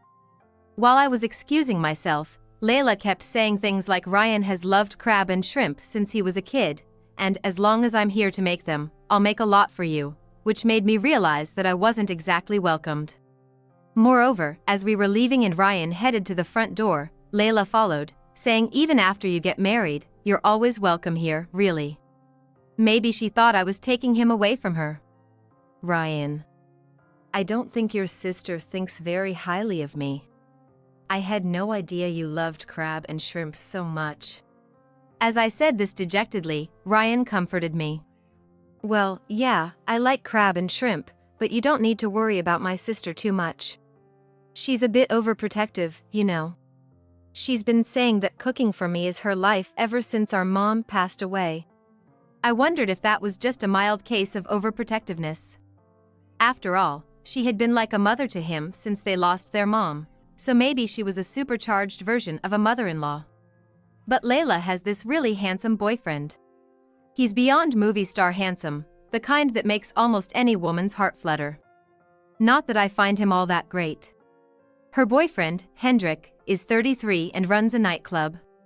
Back when Layla used to work, she was dragged to his nightclub by a female colleague. Hendrik fell for Layla and then decided to strike out on his own and become a business owner. Ryan said, Hendrik is totally smitten with Layla. Even Dad, who was initially against it, seems to have come around, saying it's okay because he's not just an employee, but a business owner. We even work out together. He says he wants to put on a moderate amount of muscle. Layla, Hendrik, Ryan, and I have had dinner together before. Once, when I was about to put lemon and sauce on Ryan's fried shrimp, Layla sharply said, "Hey! Ryan eats his fried food with soy sauce." Ryan, trying to smooth things over, said, "Oh, it's fine." Emily suggested trying lemon and sauce, and it turned out to be tasty. I can go with soy sauce or tartar sauce, but lately, I prefer lemon and sauce. Despite his efforts, Layla seemed displeased. Scenes like this happened more than once. Layla would make a face whenever topics like Ryan enjoying foreign dramas influenced by me or his changing taste in clothes came up. Then there were some slightly odd occurrences. Whenever we had a meal at Ryan's house, I often ended up with allergic hives. Of course, since that incident, I've never visibly seen crab or shrimp in the dishes. However, if the dishes contained crushed or mixed crab or shrimp extracts, I wouldn't notice. Thinking this couldn't be a coincidence, I offered to help with the cooking, given that I'm more than just a guest, but Layla stubbornly refused. Then, Emily, you can help with the dishes, she said, but she hovered so close that I couldn't check anything. So, casually, I mentioned, I got hives again after dining here the other day, to which she replied, that's strange. I didn't use any crab or shrimp. Emily, do you have other allergies? Her tone almost made it sound like it was my fault. Furthermore, she said, with so many allergies, it'll be tough cooking for Ryan if you live together. I'm worried about him, focusing entirely on Ryan's needs, not mine. For the record, I don't have any other allergies. I've had tests done. Even when I told her this, Layla wouldn't believe me. I realized then that it wasn't about me being unsuitable or disliked, it was that Layla didn't want Ryan to drift away from her. But Layla is 35 years old. She can't stay overprotective forever. Luckily, she has Hendrik, who is head over heels for her. Maybe he could help sort things out. Hey, aren't Layla and Hendrik getting married? I thought they'd be first in line, I asked Ryan. You'd think so, right? I've said that many times, but she claims she can't think about it until I'm married and settled, he replied. Ryan said that, but it seemed like Layla herself was the one hindering their marriage. Then, an incident happened. We were dining out, the four of us, invited by Layla and Hendrik. When Ryan got up to go to the bathroom, Layla followed shortly after, saying, "I'll be right back." Soon, she returned, being almost carried by Ryan. "I'm sorry, I feel a bit unwell," she said, holding a handkerchief to her mouth and looking pained. Hendrik stood up, offering, "Are you okay? I'll take you home," but Layla declined, saying, "No, it's fine. We ordered a set menu, so you two will enjoy it. Ryan will take me home," and left with Ryan. Left behind, Hendrik and I felt a bit awkward, but the French course meal was waiting. I decided to prioritize my appetite and enjoy the meal. Hendrik just stared at me and said, "Emily, you're different. You're very fresh and attractive." With the kind of flattery you'd expect. Sure enough, he's good at complimenting women. I was impressed. But that wasn't all. To my surprise, Hendrik lightly held my hand and whispered in my ear, "Hey, how about we have some fun together?" No. What's he thinking, especially after his girlfriend, who's sick, just went home? Isn't he totally into his sister, Layla? So what if he's super handsome? Does he think anyone would fall for being gazed at and having their hand held like this? All these thoughts raced through my mind at lightning speed. Come on. Even as a joke, stop it. Layla would get mad if she knew, right? I tried to brush it off, but Hendrik's response was unexpected. He gave a meaningful smile and said, "She won't get mad. I have zero interest in handsome men, just so you know." I made my rejection clear. Hendrik then said, "I see. That's interesting, Emily," and laughed, not seeming offended at all. I shook off Hendrik's offer to take me home and quickly headed to the station to call Ryan. I really wanted to see Ryan. "What's up? Why call me out here?" I called Ryan to a karaoke box near the station. It was the only place I could think of where we could be alone. "Sorry." "Oh, how's Layla feeling?" To be honest, I wasn't really worried. She perked right up as soon as she got home. Such a drama queen. We missed out on eating that rare French meal. As Ryan sighed, I dropped a bombshell. "I got asked out by Hendrik after you left." Ryan's face turned serious as he said, "What? Why?" But Hendrik is so into Layla. Right. So I told him Layla would get mad, but he said she wouldn't. What does that mean? No way. But then again. Ryan murmured, trying to recall something. What he told me next was unbelievable. He dated several women, but they all dumped him after meeting Layla. They all said they found someone else. "I've seen those ex-girlfriends walking arm in arm with a guy who looks a lot like Hendrik. I thought it was just someone who looked similar." I was horrified. Was Hendrik being asked by Layla to break up Ryan's relationships by seducing his girlfriends? This was no laughing matter. I never mentioned it to Ryan, but I told him clearly now. After eating Layla's cooking, I often got hives. Despite not being allergic to anything but shellfish. "I get Layla not wanting to let go of you, Ryan, but this isn't good for any of us." "Yeah, you're right. Sorry, Emily, for dragging you into this mess. I can't believe Layla would go that far." Ryan seemed really shaken, but my future was at stake too. "If you choose Layla, I won't see you anymore," I said firmly. Ryan also spoke decisively. "I choose you, Emily. Let's deal with Layla together. If I leave that house, she can't do anything more.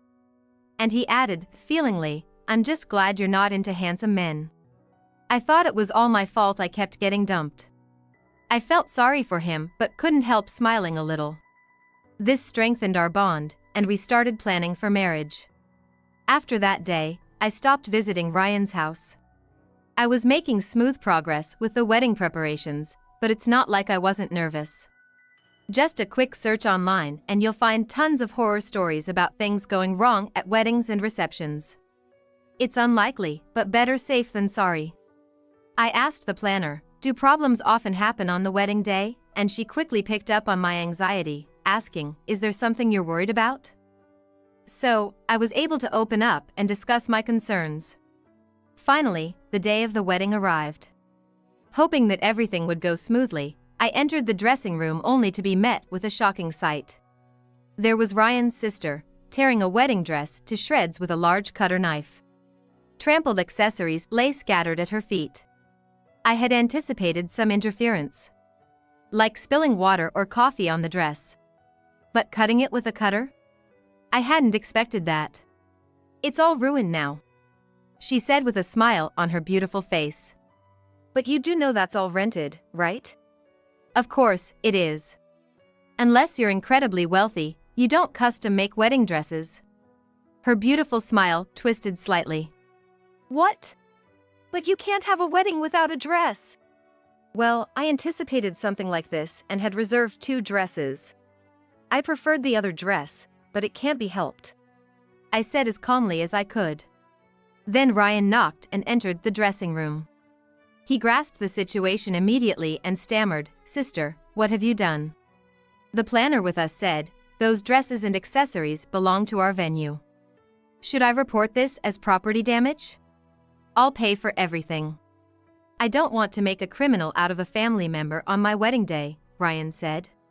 Hearing the word criminal from Ryan's mouth, his sister finally seemed to grasp the situation, screaming, criminal? I'm just opposed to this marriage. Layla. Unfortunately, we're already legally married.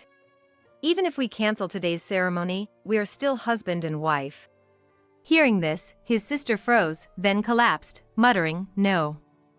I didn't know, it can't be. Ryan then added, Please, sister. Don't make me hate you more than I already do. At his words, she broke down, crying loudly like a child. Ryan.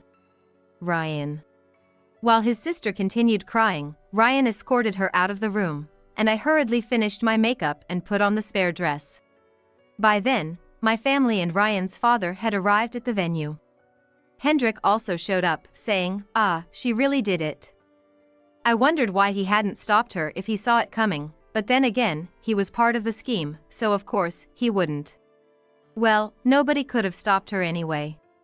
After handing over Layla, who kept crying, to Hendrik, Ryan and I explained the situation to our parents. Everyone was a bit panicked, but since we were calm, we all agreed, let's just get through today's wedding and reception. Throughout the wedding, his sister continued to cry, and during the reception, she kept a handkerchief to her eyes. To those unaware of the situation, it seemed like she was just sad about her brother getting married. After the wedding and reception went off without a hitch, Ryan and I stayed overnight at a hotel in New York and then left for our honeymoon. A week-long trip to Italy. Planning to eat our way through it. For Layla, Ryan's words, please don't make me dislike you any more than this, must have been the greatest punishment of all. 3 months later, Hendrik showed up at our new home, holding a large bouquet of flowers. Ryan hadn't been home since moving out. He hadn't met his sister since then. She had called occasionally, but he coldly dismissed her. Still, Ryan seemed concerned and asked Hendrik about his sister-in-law's condition, to which he received an unexpected reply. Yeah, I've been thinking about breaking up. What?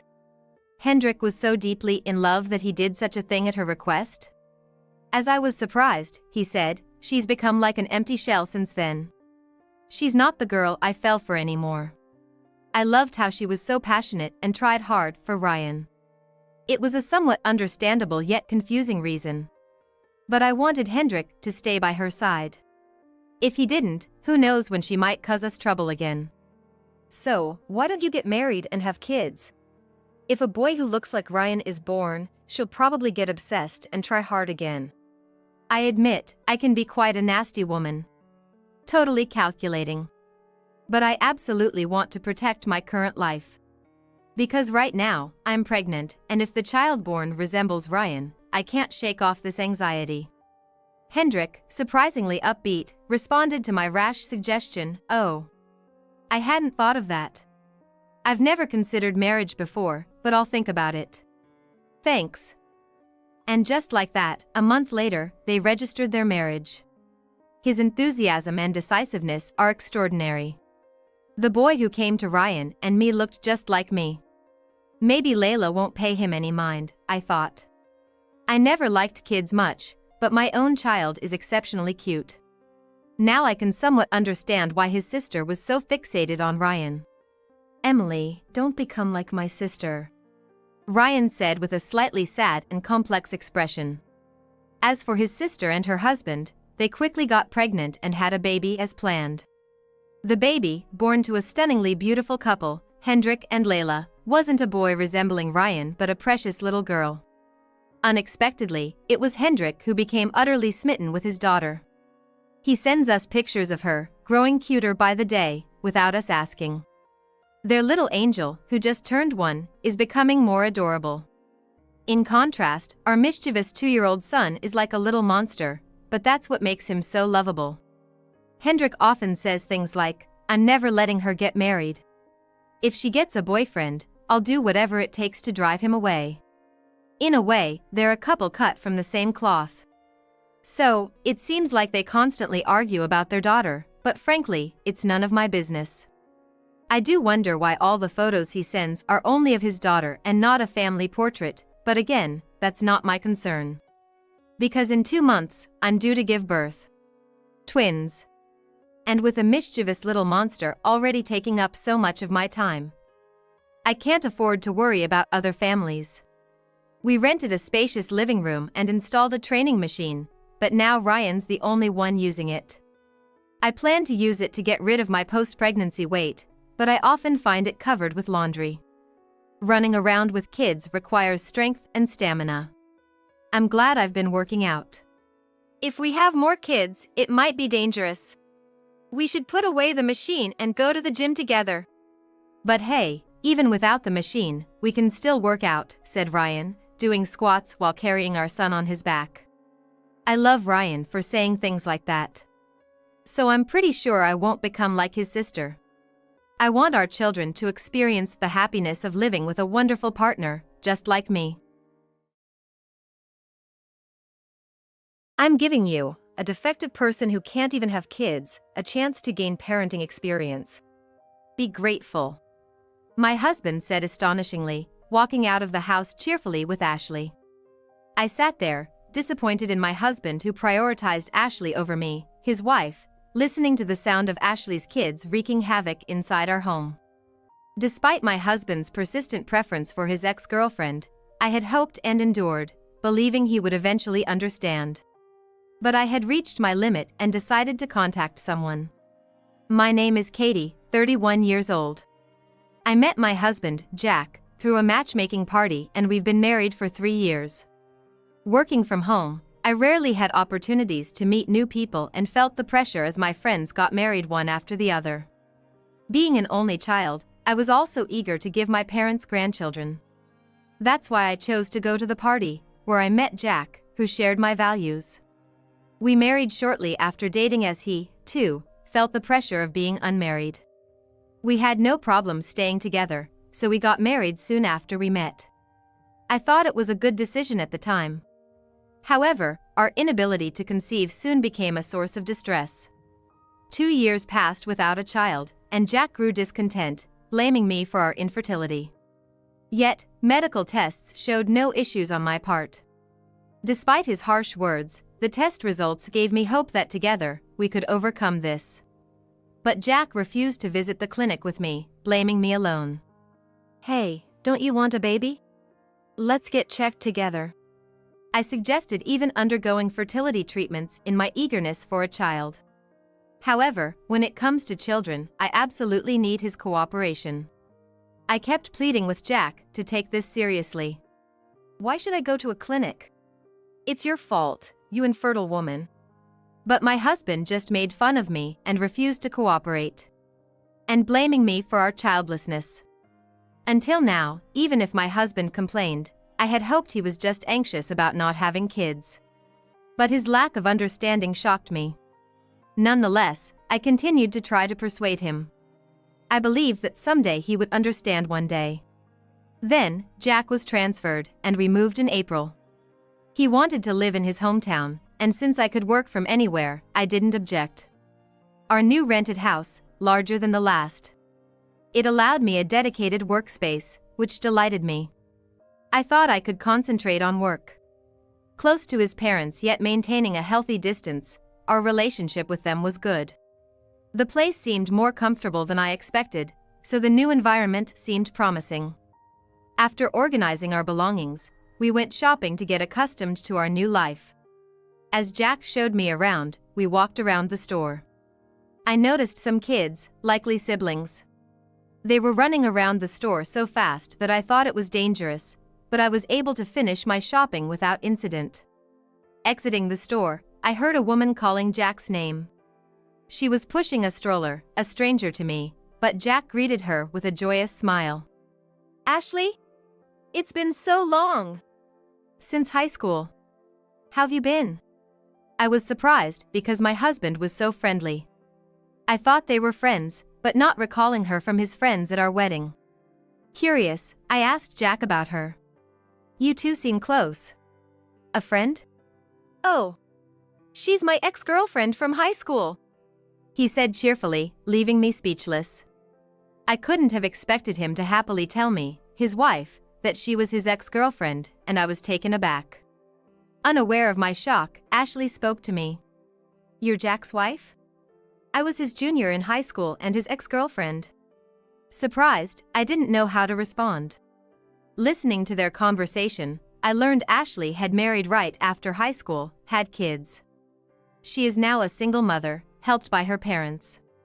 It's really busy with 5 kids, she said, emphasizing her struggles.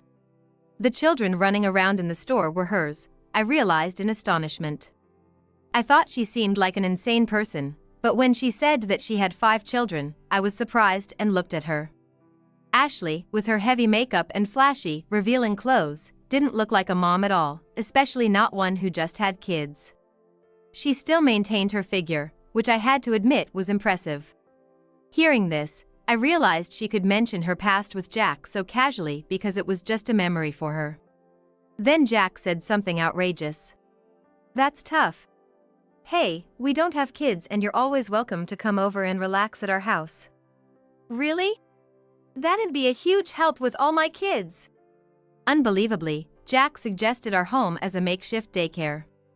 And Ashley seemed all too eager to take advantage, so I immediately objected. What? Look, I work from home, so that's not gonna work. I was irritated by Jack's casual attitude and Ashley's presumptuousness. Despite my cold response, Jack chastised me. Ashley's got it tough, you know? Looking after her kids would be a good deed. Plus, it's like practice for us, ain't it? Ashley had been left by her husband, struggling alone. For some reason, Jack was all too eager to help her. It made me angry, considering his lack of support in our fertility journey. That's why I don't have time for this. If you want to look after kids, do it yourself.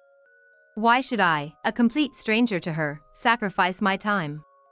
Especially for someone as imposing as Ashley. You don't have to be so harsh.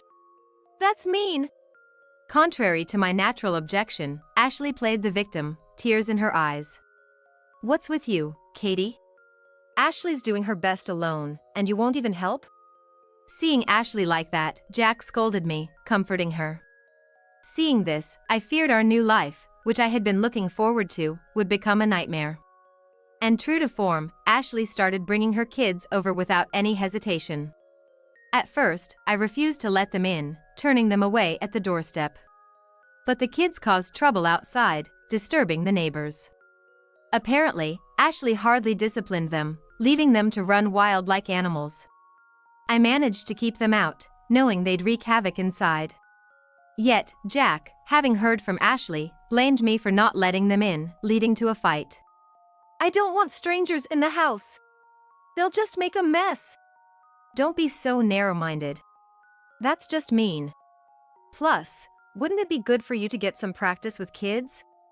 Ashley's kids ranged from a third grader to a newborn. Jack argued that taking care of them would be good practice for when we have our own, despite my protests. No matter how much I said I didn't like it, my husband didn't understand, no matter how much I explained to him, and in the end, he gave the duplicate key to her. When I discovered her entering our home uninvited, I trembled with fear. As he even gave Ashley the key, we had a huge fight. Despite my efforts, the kids turned the rest of the house upside down while I protected my workspace. They ignored my warnings, running around and knocking things over. Ashley, ever imposing, demanded soft drinks and snacks, and even dinner when Jack came home. It was impossible to prepare meals for so many on short notice. Of course, I refused, but Jack sided with her, forcing me to make arrangements. Ashley didn't contribute to the additional food costs. When I mentioned it to Jack, he just said to cover it ourselves. Ashley's struggling with 5 kids. Don't be stingy. We don't have kids, so it shouldn't be a problem for us. His lack of concern for our finances frustrated me. This is our money. If you're so concerned, Jack, why don't you cover everything? When I suggested Jack pay all Ashley-related expenses, he argued that as his wife, I should help. This led to constant fighting because of Ashley. Moreover, I heard that Ashley's parents were working to support their grandchildren, so she wasn't as desperate as she let on.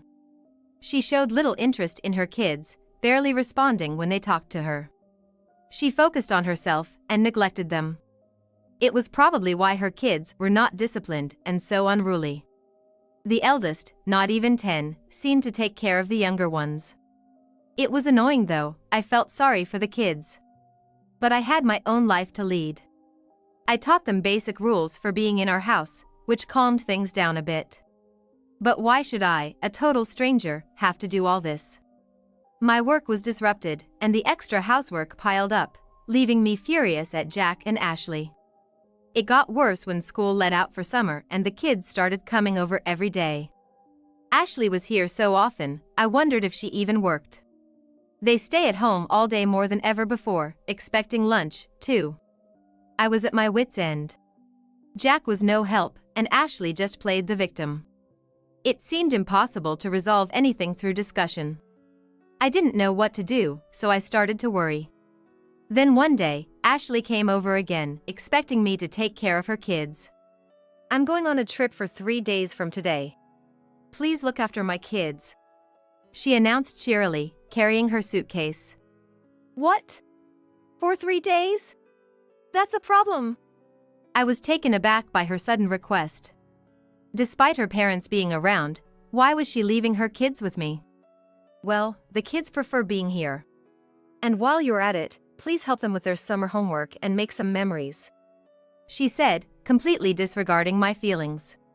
I was livid and opposed her, but she wouldn't listen. Then, to my surprise, Jack showed up at the door, suitcase in hand, smiling beside Ashley. I was confused, as Jack hadn't mentioned any travel plans. Then he dropped a bombshell. Well, I'm off on a trip with Ashley. The kids are your responsibility. What? What do you mean? I was dumbfounded by his announcement. When I confronted him, he arrogantly retorted. I'm giving you, a defective who can't even have kids, a chance to gain parenting experience. Be grateful. He seemed to think he was doing this for my benefit. He was basking in his self-righteousness. Then they left, suitcases in hand, leaving me in shock. I quickly contacted Jack, insisting it was impossible and asking why he was traveling. He explained it was to give Ashley, abandoned by her husband. As she was raising 5 kids alone, he suggested a break at a luxury resort. I had never been taken on a trip by Jack, nor had I been pampered like that. I was speechless with rage. But the sound of the kids wreaking havoc snapped me back to reality. I couldn't survive 3 days like this. My trust and hope in Jack were completely gone. I had to seek help, so I reached out to someone. 3 days later, around noon, Jack and Ashley returned, looking happy. But their smiles faded upon seeing me. "Welcome back. Did you enjoy your trip?" I asked cheerfully, contrary to their expectation of a worn-out me. "Yeah, it was great. But where are the kids?" "They're quiet." "Sleeping?" Ashley was flustered, surprised by the absence of the usually noisy kids. "No, they're awake." "Hey! Your mom's back from her trip." When I called them, they came to the entrance, calm and quiet, a stark contrast to their previous wild behavior. Ashley was shocked at their transformation into well-behaved children. She was distraught and couldn't believe the change in the children's behavior. Because they used polite language and learned manners.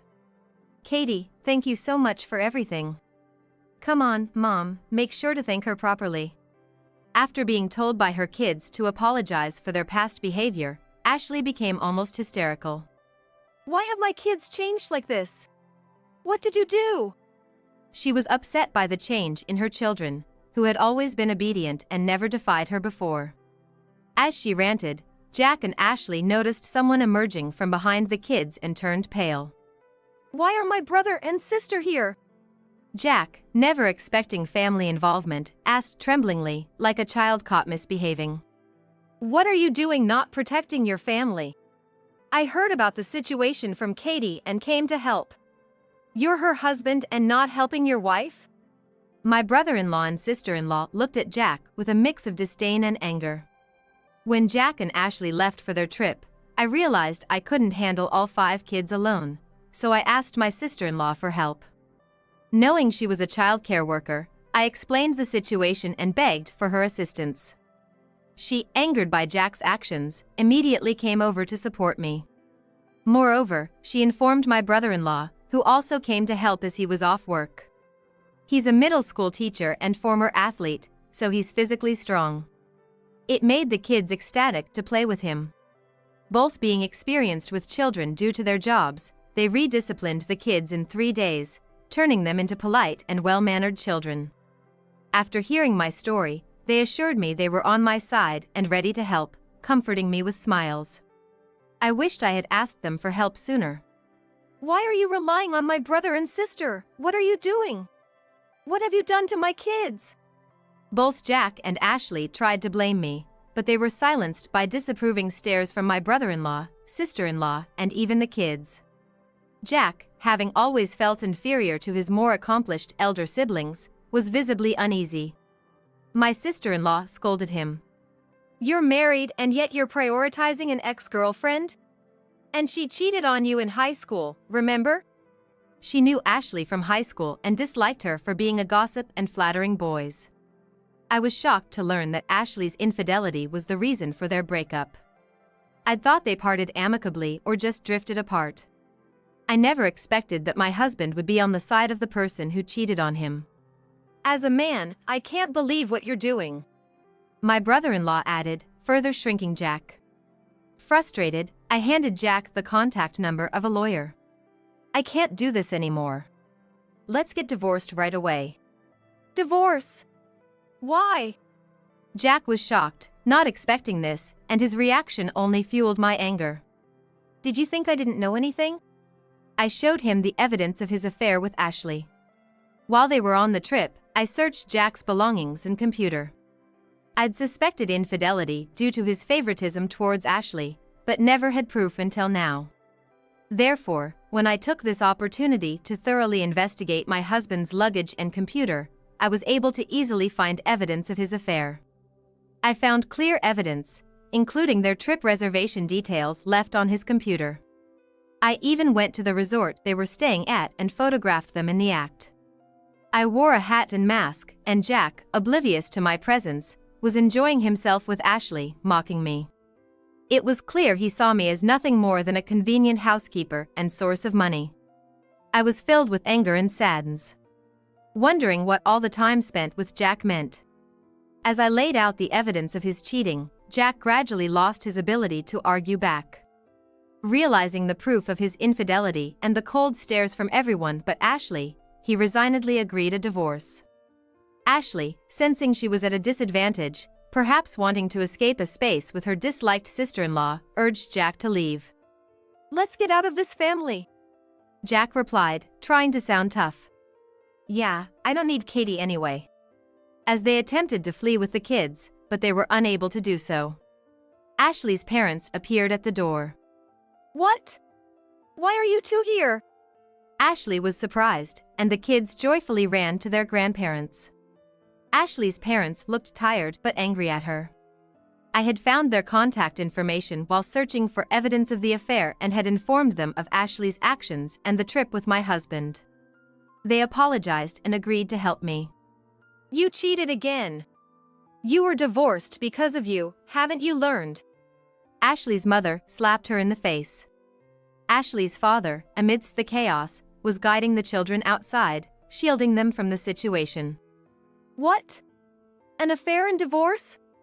Jack looked at Ashley, confused. Although Ashley had claimed her divorce was her husband's fault, the truth was different. Ashley had been unfaithful, and it turned out she had another child, making a total of 6. The oldest was from her marriage, so her ex-husband took custody, but the fathers of the other children were unknown. After the divorce, Ashley, with nowhere else to go, moved back in with her parents. Despite starting work to support their grandchildren, Ashley hadn't changed her ways. She continued to neglect her job, leading a frivolous life, resulting in more children. Occasionally, her simultaneous relationships with multiple partners led to complicated situations, burdening her parents. Frustrated, her parents were already quite stern with her, and Ashley, tired of their scolding, ended up imposing on me at my house.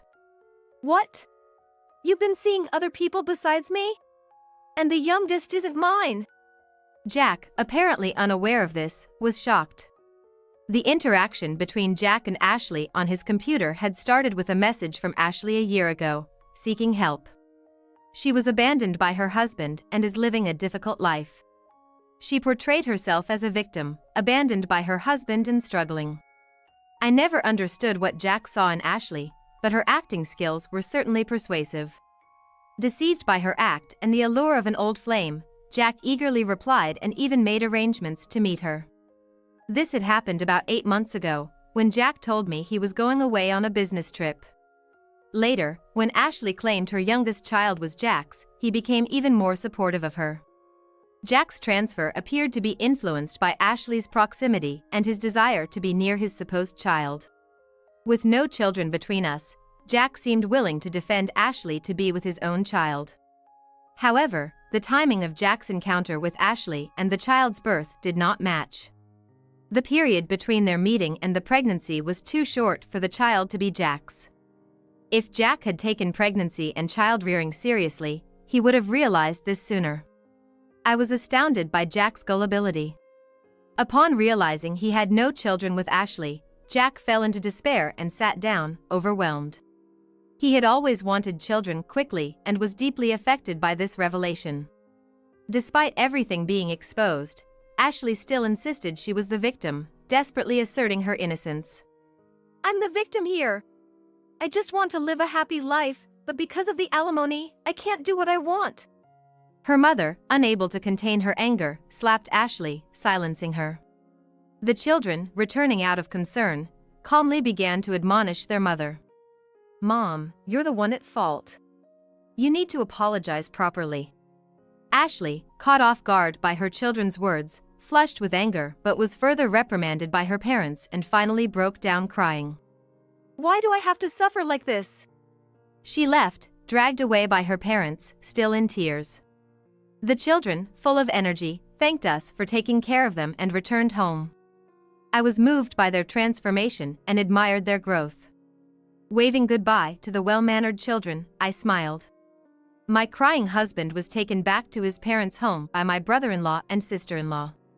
Despite his resistance, my brother-in-law easily subdued and escorted him away. I was grateful to them for their reliable support. Afterward, I successfully completed the divorce. Jack, realizing he had been deceived, began pleading for reconciliation, but I refused. His pleas of changing his ways were too late. I knew his affair had affected his company reputation, leading to a lower salary. Why should I be with someone who only saw me as a convenient woman? I informed my brother-in-law and sister-in-law about Jack's attempts to reconcile, and they assured me they would handle it. After that, I never received another email from Jack, giving me peace of mind. Once the divorce was finalized, I moved to a new place and now enjoy a peaceful life on my own. Previously, my life was disturbed by my indifferent husband and Ashley, along with their unruly children. Now, I relish the comfort of living alone. I have time to reflect on my rushed marriage. I had feared that leaving Jack would leave me without options, enduring his terrible behavior rather than considering divorce. Looking back, I regret not divorcing sooner to avoid wasting time. If I ever decide to remarry, I'll take my time to find someone truly compatible.